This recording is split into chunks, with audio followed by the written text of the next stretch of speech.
This is 99% Invisible. I'm Roman Mars.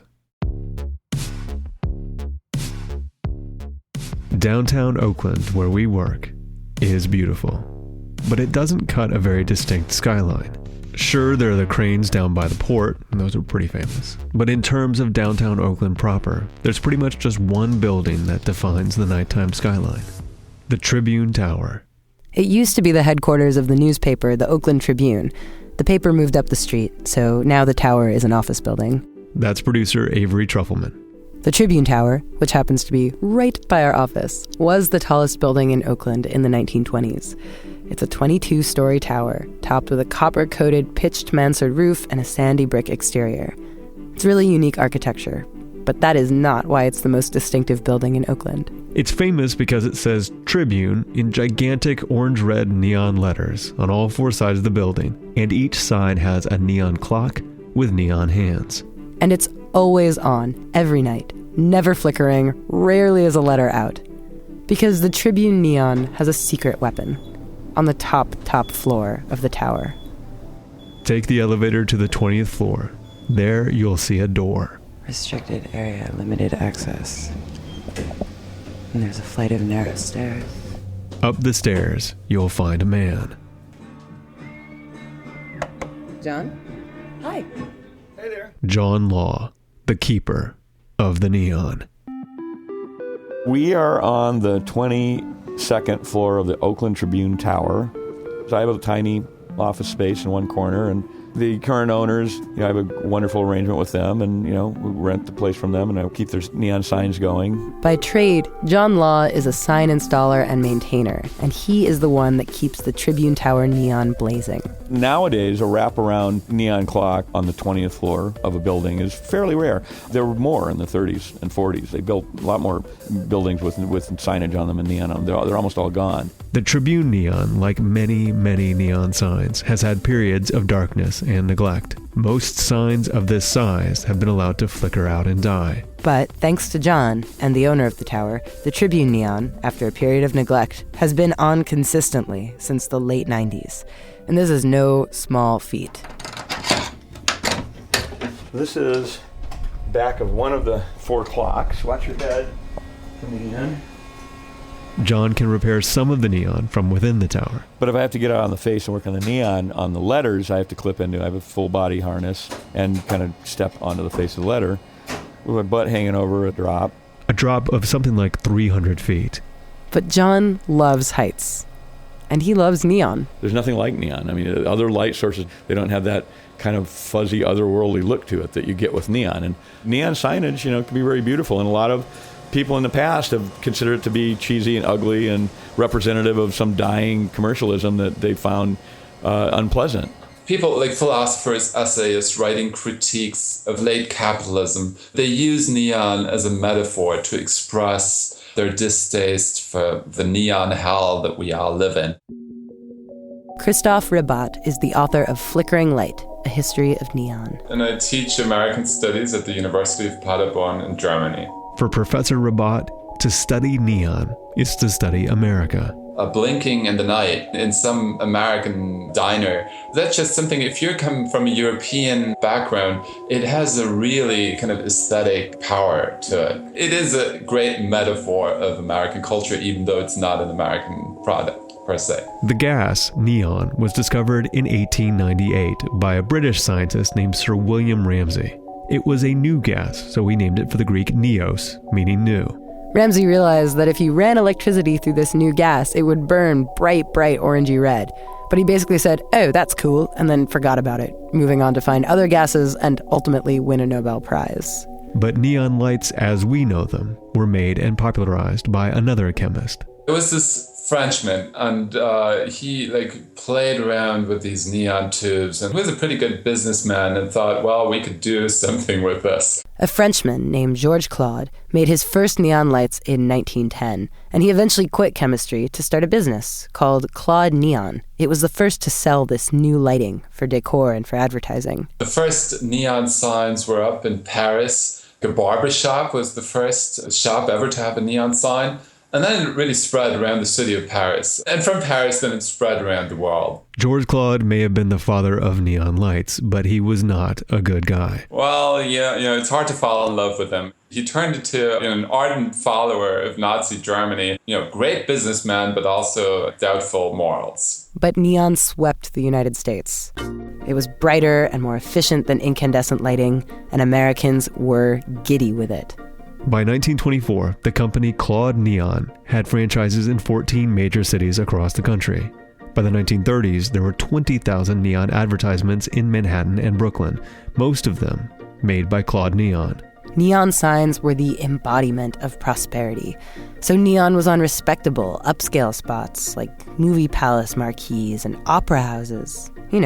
Nice places. So it started with the churches and the fur stores and the car dealerships, institutions that signified luxury. Neon became the symbol of life in the big city. Late 40s, Peggy Lee, a singer in those days, she had a song. I'm going out where the neon signs shine down on the avenue. I'm going out with the neon signs and I'm gonna shine like neon.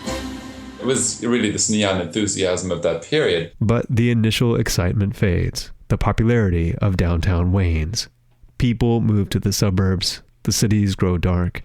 The neon flickers. Years later, 10, 20 years down the road, then it was like more cheap bars, cheap hotels, and then it's had this seedy quality to it. And then by and by, it turned into this metaphor of people who, more or less critiqued the loneliness in society. And the people bowed and prayed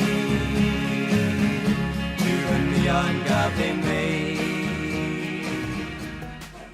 There's a lot of country and western songs that are, always have someone, getting drunk by the neon sign. There's a neon light at the end of the tunnel. And suddenly neon, which used to be a sign of luxury, turns into a symbol of poverty and of rundown cities. Neon is also hard to maintain, and a broken neon sign is a bright, flashing sign of brokenness. And that's why it became the symbol of decay. If neon tubes are made well, they can last about 30 years, sometimes up to 70. But they are glass, so they can break, and they're out there in the elements, so the electricity can flicker out. When a neon sign goes out, you can't just screw in a new tube or order up a cheap replacement. You would think that it was like a machine-made product, right? That there was some sort of big neon factory that just turned out neon on an assembly line. And that's really not the case. It's really craftsmen who shape these signs. They bend the tubes with their hands. It's really just, one person doing this. A person like Shauna Peterson. A neon glass blower is not a glass blower. It's really called neon tube bending. That's the trade.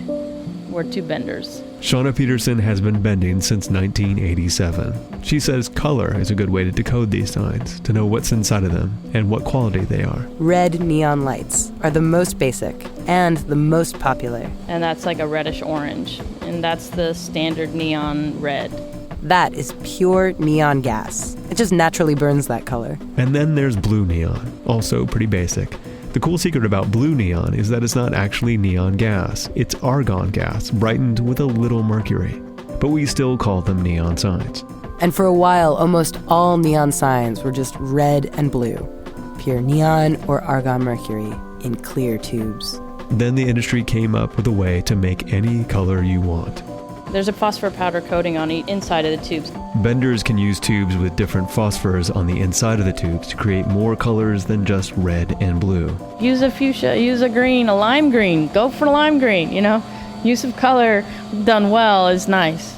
Now, just to be clear, those neon beer signs at the bodega, or those standard open signs, can be, and often are, made on a massive scale in China. Those are still hand-blown. That's the only way to make neon. But that's like one person makes only the letter E all day long. Another person makes only O's. And these signs are lower quality. Cheap signs for beer brands or generic open signs are often colored with a coating of colored plastic on the outside of the glass tubes. Usually it's so cheap you can chip it off with your fingernail. But if you're looking at a sign over your local bar or hotel, or sometimes even a neon sign over a chain store, if it's large and you haven't seen it anywhere else, it was probably painstakingly crafted, probably locally. Neon tube benders get glass from the manufacturer in 4-foot-long tubes, and they draw out a pattern for how they'll bend and fuse it. You're bending the word apple. You never start with A.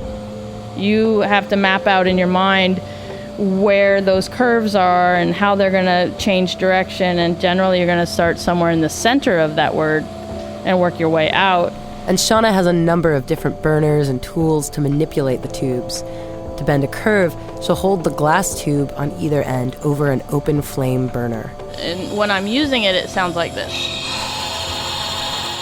Shauna has only a few seconds to bend the glass into a perfect shape before it hardens up again, so she has to act quickly and precisely. Sneezing is a tube bender's nightmare. Then Shauna processes the bent tubes with a machine called a bombarder. It's this whole process where she heats up the tubes really, really hot and vacuums out the impurities before filling the tubes with neon or argon mercury and fuses the electrical source to them. That, in crude summary, is the craft. It's expensive, it's difficult, and there aren't that many people who can make neon signs. And that is why, when they break, they usually get replaced with LEDs. LED is so much cheaper. And people in the LED industry will tell you it's so much brighter as well. Randall Ann Homan and Al Barna are the publishers and photographers of a book called San Francisco Neon, Survivors and Lost Icons. All of these signs are part of our cultural heritage in San Francisco, and they're treasures, and we need to hang on to them. Randall and Al lead tours of some of their favorite neon around the city. Let's stop here. Many of the signs are defunct or hang over businesses that they're no longer affiliated with. All right, so this is my very favorite sign. This Art Deco peacock has no fewer than 17 concentric circles of neon, and it's really a feat of tube bending. Now, the business is long gone.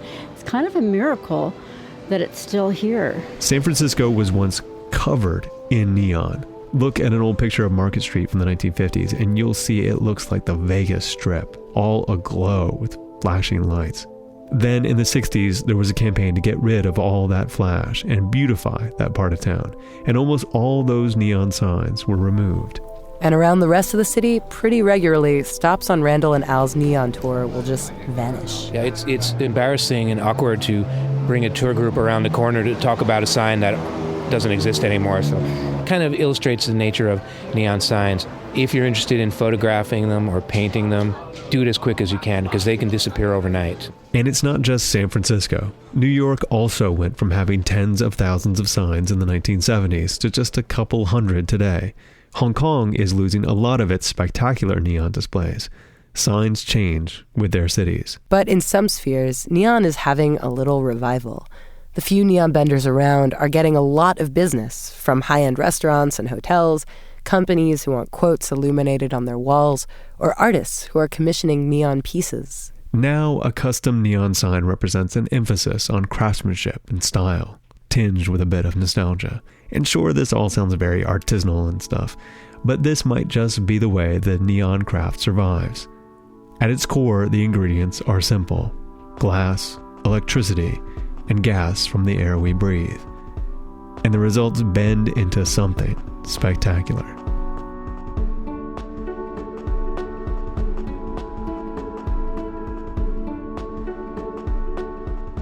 "99% Invisible" was produced this week by Avery Trufelman, with Katie Mingle, Sam Greenspan, Kurt Kolstad, and me, Roman Mars. Special thanks this week to Jim Rizzo of Neon Works in Oakland and Tom Downs, author of Walking San Francisco. Randall and Al's photography book, San Francisco Neon, Survivors and Lost Icons, is now in its third printing. We are a project of 91.7 KALW San Francisco and produced out of the offices of ArcSign, an architecture and interiors firm in beautiful downtown Oakland, California. You can find this show and like the show on Facebook. We're all on Twitter, Tumblr, Instagram, and Spotify, but you can listen to every single episode of 99% Invisible at 99pi.org.